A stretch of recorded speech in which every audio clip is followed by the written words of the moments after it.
What is up, YouTube, and welcome back to another video. Today we're coming back with these Iceberg type videos. I'm blatantly hopping on the bandwagon here. You guys seem to really like the last Forgotten Horror games, Iceberg, but I wanted to add some more games from different countries than just Japan in this one. And I also didn't put in a couple really good games in the last list that I don't even know how I forgot.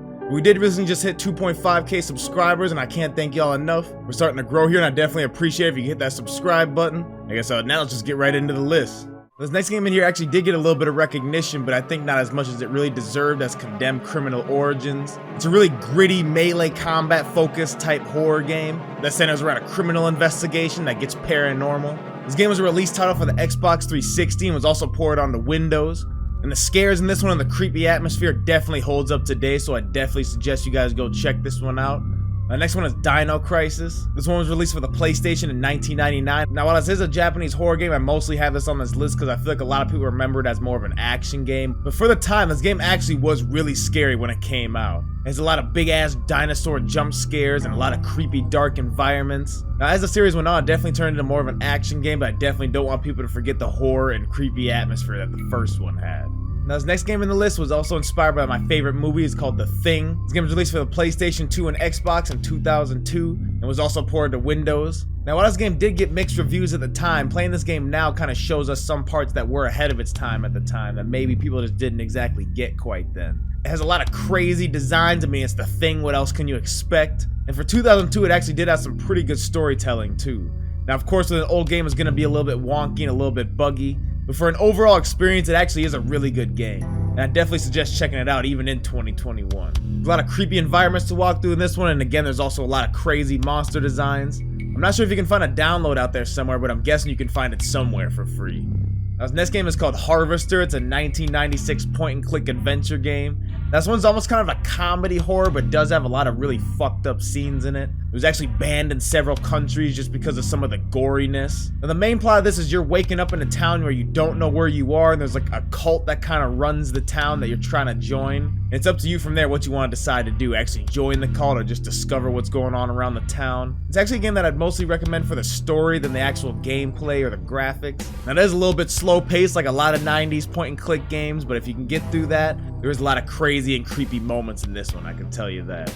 Now, this next game is Nightmare Creatures. This is a 1997 PlayStation survival horror game. While now playing this, you might not get too freaked out because of the polygon-ass graphics. Back in the day, the jump scares and the creepy designs definitely scared a lot of people. There also is a pretty cool combat system in this one, so you can actually fight back against these monsters, but they still creep you out while you're fighting them. I can't help but say that this game maybe inspired the Souls series a little bit just because of the dark and gritty type combat that they have. So if you want to play the game that might have inspired Dark Souls and it's still a pretty good playthrough now, go ahead and download it. You can probably emulate it on something now. Now, this next game is actually for the MS-DOS. It was released in 1995. It's called Phantasmagoria. Now, this one actually does have some pretty fucked up and gory scenes, but for the most part, it's mostly just a survival adventure type game. Now, the story of this game basically goes as a couple moves into a house and there's some supernatural forces in the house. The husband ends up trying to go crazy and trying to kill the wife, so the wife's got to figure out where the heck this supernatural shit's coming from and how the hell to stop it. While it might be a little bit slower paced, this is another 90s type point-and-click FOV type game. There definitely are some good moments, and if you fail, there are some pretty gory deaths in this one. I'd definitely say it's still worth checking out now. Now, this next game is called The Suffering. This is a game that I used to play on the Xbox when I was a kid. In this game, you take place as a prisoner who killed his family. He kind of went crazy, but then while he's in prison, these demonic-ass forces just take over. It's almost like you're in some Alcatraz type prison. I'm pretty sure you're on like an island, so you can't really get off, and you're just trapped there with these creatures. You do find different weapons and do meet different people, but most of the people die and most of the weapons run out of ammo real quick. This is a third-person shooter survival horror game. So the gameplay is almost kind of like DMC, but a little bit more sluggish. You can do rolls and dodges, but these creatures are fast as hell and are gonna end up slicing you at some point. The creature design is some of the best I've ever seen, especially when I was like 10 playing this game. I was freaked the hell out. I might actually replay this one on the channel because I really loved this game as a kid, and I'm pretty sure it still holds up nowadays. This next one is another 90s point-and-click horror game. It's from 1998. It's called Sanitarium. This one's more of a psychological horror type game, and it has like really freaky scenarios that just make you think after you turn the game off. And it also kind of fucks with you and throws a lot of twists and turns in the whole story too. It has a really great story to go along with it. I remember playing this one a few years back and I really enjoyed it. I probably played it in like 2015. The art in this game is that kind of computer graphics that never will really get old to me. It also has some really disturbing imagery, which I always like because I'm crazy. If you want a game that'll probably have you thinking about it after you turn it off, this is definitely one to check out. This next one is Siren Blood Curse. This is a Japanese horror game from the PlayStation 3. There's a lot of creepy jump scares, reminds me of Silent Hill a lot. The graphics for the time are really good and some of the models look really disturbing, especially the ones that are all bloodied up.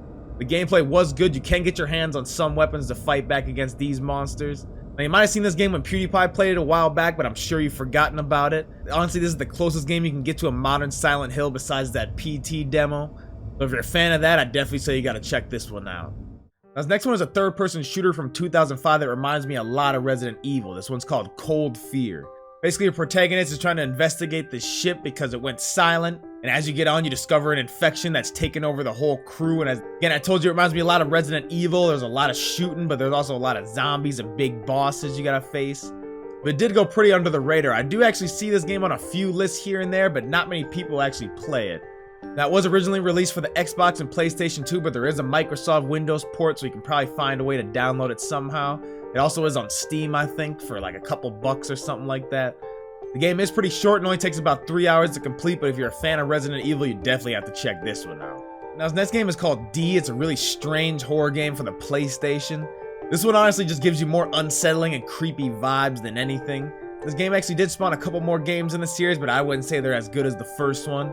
A lot of the FOVs in this one just have a really creepy quality to them, and the story in this one is actually crazy as hell. This game does revolve around puzzles and focuses on story the most, but like I said earlier, it does have a lot of unsettling and creepy imagery here and there. Pretty sure you can download this one and play it on an emulator for free and experience the weirdness.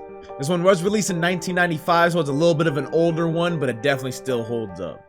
Now, this next game I couldn't believe I forgot on the first list is called Cry of Fear. It's a really good survival horror game made in the Half-Life engine in 2012. It has some of the most disturbing monsters and sounds that can come out of a video game in my eyes. And it's completely free to play. You can download it on Steam right now and get jump scared to hell all you want. This game mixes jump scares, puzzle solving, action, and adventure all into one game. They all go together perfectly too, nothing seems too forced. The story in this game is also really good. There's a lot of mystery behind it. Even after you finish the game, you'll still be asking questions. And the game does have a decent runtime too, so you got perfection for free. You can't get much better than that. If you play this one and enjoy it, there's also an older mod of his called Afraid of Monsters, which you should definitely check out. Now, this next game I found was a really weird PlayStation 90s game called Paranoia Escape. Now, if you're looking at the screen, this game has some of the weirdest imagery I've ever seen. It almost seems like an indie title nowadays, trying to be all edgy and shit.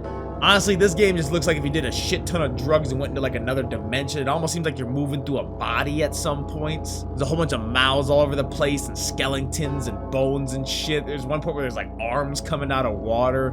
Weirdest shit I've ever seen, probably. I haven't even played this game, but I definitely am gonna see if I can find an emulator. I don't even care if it's in straight Japanese. I want to see what the hell this game's about. But that was part 2 of the Forgotten Horror Iceberg video. If you want me to make a part 3 or maybe make a different type of iceberg, go ahead and leave in the comments section what you want. I'll definitely be checking out some of the games that I said I'd check out in this list too. There are a whole lot of Forgotten Horror games out there, so I might have enough content for a 3rd episode. But if you enjoyed it, really help to like and subscribe to the channel. I'm trying to hit 5K by the end of the year. Like I said, now just see you in the next one. Peace.